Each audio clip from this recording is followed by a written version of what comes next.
शराब। शराब का नशा, शराब ही ऐसी चीज है जो आपको बर्बाद कर देती है। अब ये कोई स्टैट्यूटरी वार्निंग नहीं है, यह किसी लेखक ने या किसी ट्विटर कर्ता ने अपने ट्वीट के ऊपर डाला गया यह शब्द है। शराब आपको बर्बाद कर देती है। सही है क्या? लगता है खूब लिखा है ये। शराब आपको बर्बाद कर रही है। शराब आपको कैसे बर्बाद कर रही है, यह कहानी जानने के लिए पूरा वीडियो आपको देखना पड़ेगा।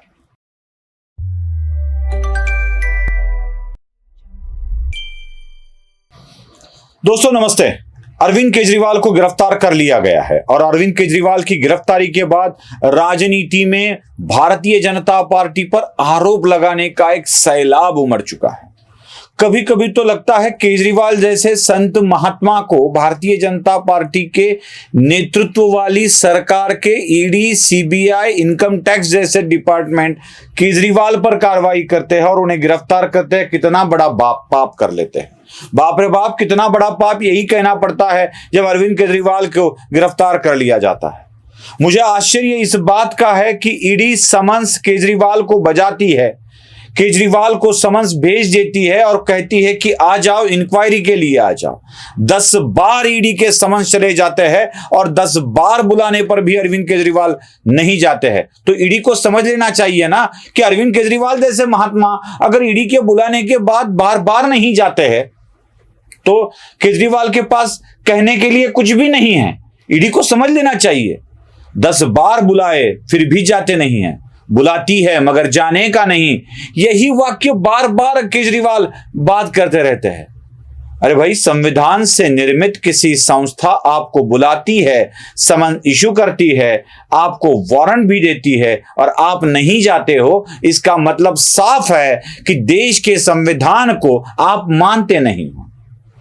अरविंद केजरीवाल को यह पता था कि 10 बार ईडी बुला रही है, मैं जान नहीं रहा हूं, तो अरविंद केजरीवाल को यह करना था कि सीआरपीसी 436 और 437 के आधार पर अटक होने के, गिरफ्तार होने के पूर्व ही जमानत ले लेनी चाहिए थी। लेकिन अरविंद केजरीवाल ने यह भी नहीं किया। मैं दिल्ली जैसे राज्य का मुख्यमंत्री हूं, मुझे कोई हाथ भी नहीं लगा सकता। यह एक अहंकार की भावना हो सकती है, नहीं तो मुझे गिरफ्तार कर लेना चाहिए और गिरफ्तारी के बाद मैं इसी को सहानुभूति के लिए दुनिया के सामने पेश करूंगा और इससे सहानुभूति लेकर आने वाले लोकसभा चुनाव में जो लोकसभा की सीटें मुझे नहीं मिलती है वह मैं लेने की कोशिश करूंगा। शायद अरविंद केजरीवाल के दिमाग में यही रहा होगा। इसीलिए बार बार बुलाने पर भी केजरीवाल नहीं गए और जमानत नहीं ली। परिणाम जो होना था तो हो गया। केजरीवाल कोर्ट में चले गए। कोर्ट ने कहा कि आप ईडी या किसी संस्था के समन का आदर करना चाहिए, वो अपनी कार्रवाई कर सकती है। जब कोर्ट सम्मति देता है तो ईडी कार्रवाई करती है। महाराष्ट्र के नेता शरद पवार ने कह दिया, जैसे ही कोर्ट ने निर्णय दे दिया तुरंत गिरफ्तार कर लिया गया। नहीं तो क्या करेंगे? इंतजार करेंगे? न जाने कितने सालों से लवासा का मैटर चल रहा है, कोर्ट में तारीख के ऊपर तारीख चल रही है। न जाने कितने सालों से महाराष्ट्र में शिखर बैंक के घोटाले की चर्चा चल रही है, तारीख पे तारीख मिल रही है। शिखर बैंक के घोटाले में जो नहीं है वही है, यह बात भी दुनिया के सामने है। क्या तारीख पे तारीख चलती रहे और गिरफ्तारी भी ना हो? न जाने इतने ऐसे कितने घोटाले महाराष्ट्र में पड़े हैं और उन्हीं घोटाले में लिप्त लोग कह रहे हैं कि निर्णय दे दिया और तुरंत गिरफ्तार कर लिया। यह तो दमन चक्र हो गया। जी हां, इसे दमन चक्र ही कहा जाना चाहिए। मुझे आश्चर्य तो कांग्रेस का है, आश्चर्य है कांग्रेस का। कांग्रेस चली केजरीवाल के साथ, कहा कि ये ऐसे हो रहा है। राहुल गांधी ने ट्वीट किया, सोनिया गांधी ने कुछ कहा, इन्होंने कुछ कहा, उन्होंने कुछ कहा।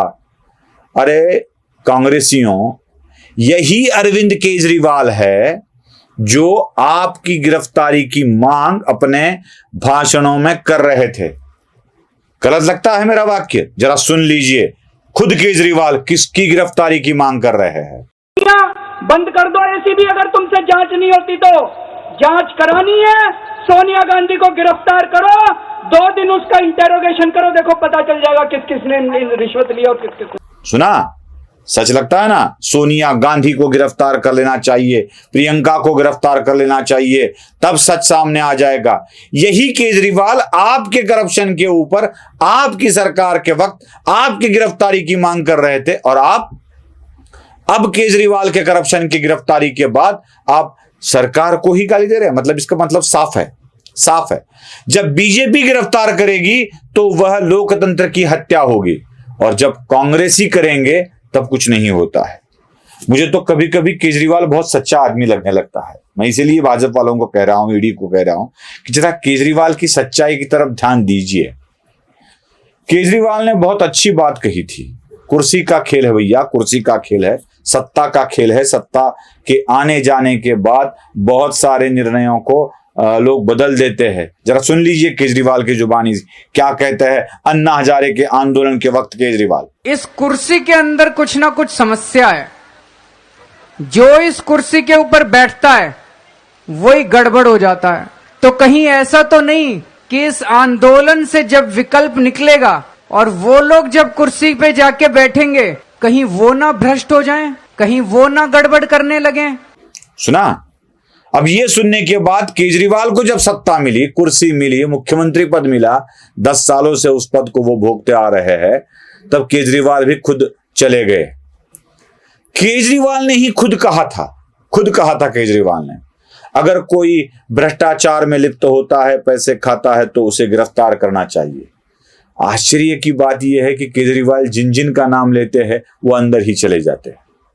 जरा केजरीवाल के मुख से ही वही बात सुन लीजिए। कल को अगर मनीष सिसोदिया चोरी करेंगे तो मनीष सिसोदिया केजरीवाल का कुछ नहीं लगता, उसको जेल जाना पड़ेगा। कल को अगर कोई हमारा मंत्री चोरी करेगा, ये मेरे कोई सगे नहीं लगता, इनको जेल जाना पड़ेगा। कल को कोई हमारा विधायक चोरी करेगा, कोई हमारा सगा नहीं लगता, उनको जेल जाना पड़ेगा। और मनीष, कल को अगर मैं चोरी करूंगा तो मैं भी तुम्हारा सगा नहीं लगता, मेरे को भी जेल जाना पड़ेगा। सुना, अब लगता है ना केजरीवाल एक सच्चा आदमी है। किसी ने खूब कहा था, शराब ऐसी चीज है जो आपको बर्बाद कर देती है। खूब कहा था ना किसी ने, शराब ऐसी चीज है जो आपको बर्बाद कर देती है। आज शराब आपको बर्बाद कर रही है। आप मतलब आम आदमी पार्टी को बर्बाद कर रही है। न जाने कितने लोग जेल के अंदर चले गए हैं, और इन्हीं जेल के अंदर चले जा रहे लोग अब लोकतंत्र की हत्या का नारा लगा रहे हैं। यूं ही उठा के गिरफ्तार नहीं किया है, इतनी चीजें हैं बताने लायक कि जो बताते बताते कई दिन लग जाएंगे। और हां, वह कहानी भी मैं अपने किसी चैनल पर बताऊंगा, मराठी में बताऊंगा या शायद हिंदी में भी बताऊंगा। वह कहानी है न कितनी बार इन्हीं यंत्रणाओं का दुरुपयोग करके अपने ही लोगों के ऊपर कैसे निर्बंध लादे गए थे। यह सुनना है तो एनालाइजर न्यूज हिंदी और एनालाइजर न्यूज मराठी को भी सब्सक्राइब करके रखिए, बेल आइकॉन दबा के रखिए, आपको भी वो कथाएं पता चलेगी। नमस्ते।